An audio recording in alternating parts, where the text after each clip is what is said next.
কিভাবে কম খরচে পুকুর তৈরি করা যায়? পুকুরে পানি প্রস্তুত করতে কি লাগে? বেকার বলে বসে থাকলে হবে না। মোবাইল হাতে নিয়ে শুধু স্ক্রল করলে জীবন বদলায় না। স্টুডেন্ট হয়ে আমি বসে নেই, পরীক্ষার খাতা শেষ করে এখন জীবন গড়ার লড়াই শুরু করেছি। পুকুরের পাশে দাঁড়িয়ে অনেকে সময় নষ্ট করে, আর আমি শিখেছি মাছ চাষ, কারণ ছোট শুরু একদিন বড় সফলতা আনে। হ্যালো এভরিওয়ান, আসসালামু আলাইকুম। কি অবস্থা সবাই, কেমন আছেন? আশা করি সবাই ভালো আছেন। আমার ডেইলি ব্লগে আপনাদের সবাইকে স্বাগত। এই ভিডিওতে দেখাবো কিভাবে কম খরচে পুকুর তৈরি করা যায়, পুকুরে পানি প্রস্তুত করতে কি কি লাগে, আর একজন বেকার বা স্টুডেন্ট কিভাবে নিজের হাতে ইনকামের রাস্তা বানাতে পারে। মাছ চাষ এটা কাজ না, এটা ধৈর্য আর পরিশ্রমের একটা গল্প। আজ যারা হাসে একদিন তারাই বলবে ছেলেটা ঠিক সিদ্ধান্ত নিয়েছিল। বেকার বলে বসে থাকলেও হবে না, মোবাইল হাতে নিয়ে স্ক্রল করলে জীবন বদলায় না। তাই আমি নেমেছি মাঠে, নিজের পুকুর, নিজের পরিশ্রম আর নিজের স্বপ্ন নিয়ে। আমাদের এই পুকুরটা হচ্ছে আমাদের বাড়ির পিছনে। অনেকদিন যাবত আমাদের এই পুকুরটা এভাবে পড়েছিল। এর মধ্যে বিভিন্ন ধরনের শ্যাওলা এবং ঘাস, বিভিন্ন ধরনের আবর্জনা পড়েছিল। আমাদের এই পুকুরে মাছ চাষ করার জন্য প্রথম হচ্ছে আমাদের পুকুরের পানিগুলো সব ময়লা পরিষ্কার করতে হবে। এবং পান্নার আশেপাশে যতগুলো ময়লা, ঘাস, বিভিন্ন ধরনের ডালপালা রয়েছে সবগুলো পরিষ্কার করতে হবে। মোট কথা হচ্ছে আপনার পুকুর রাখতে হবে পরিষ্কার এবং পরিচ্ছন্ন, তাহলে আপনি মাছ চাষ করে সফল হতে পারবেন। যেহেতু আমার এক্সাম চলতেছে, আপনারা আগের ভিডিওতে দেখেছেন, হচ্ছে আমি প্রথমে পুকুরের পানির সমস্ত ময়লা পরিষ্কার করেছি এবং নিচের ঘাসগুলো পরিষ্কার করতেছি। এরপরে আমি উপরের পান্নাগুলো সব পরিষ্কার করব। একটা কথা মাথায় রাখবেন, যেই কাজ আপনি নিজে করবেন ওই কাজে বেশি সফলতা বেশি পাবেন। আমার এই পুকুরের পান্নাগুলো পরিষ্কার করতে আমি লোক দিয়েও করাতে পারতাম, কিন্তু আমি এই পুকুরের পান্নাগুলো লোক দিয়ে করিনি। এর কারণ হচ্ছে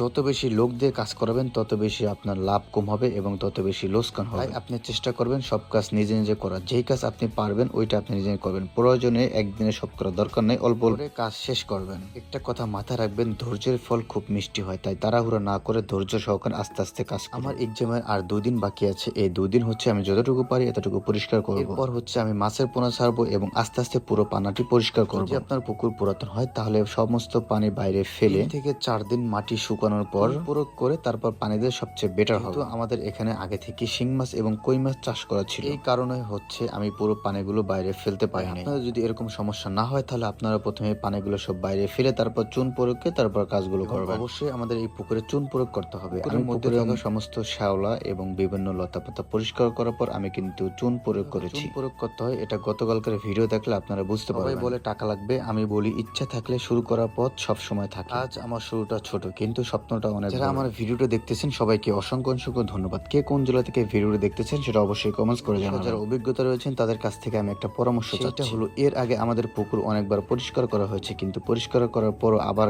পুরো পুকুর ভরে যায়। এর আগেও অনেকবার পরিষ্কার করা হয়েছিল কিন্তু পরিষ্কার কোনো লাভ হয় না, বারবার হচ্ছে ঘাস হয়ে পুরো পুকুর অন্ধকার হয়ে যায়। কোনো পদ্ধতি আছে কিনা যাতে আর পুকুরে ঘাস না হয়? আর একটা কথা মাথায় রাখবেন, প্রথমে বড় আকারে কোনো কিছু করা যাবে না, অল্প অল্প করতে হবে। আমি এবং আপনি দুইজনের নতুন, এই জন্য হচ্ছে বড় সরকারে নামা যাবে হচ্ছে ভালো মতন এবং সুন্দরভাবে কাজগুলো শিখতে হবে। এরপর হচ্ছে আস্তে আস্তে আপনি বাড়াবেন। যে আপনারা যে আম গাছটা দেখতেছেন, এই আম গাছটা হচ্ছে অন্য বাড়ির, মানে পাশের বাড়ি। এই আম গাছের ডাল হচ্ছে আমাদের পুকুরের পান্নার মধ্যে চলে আসছে, তাই হচ্ছে আমাদের পুকুরের মধ্যে অনেক পরিমাণ আম পড়ে থাকে। যেহেতু এর আগে কেউ যায় নাই, এই জন্য হচ্ছে আমি পরিষ্কার করতে গিয়ে অনেক পরিমাণ আমও পাইছি। এই পর্যন্ত ছিল আজকের ভিডিও। সবাই ভালো থাকবেন, সুস্থ থাকবেন, আল্লাহ হাফেজ।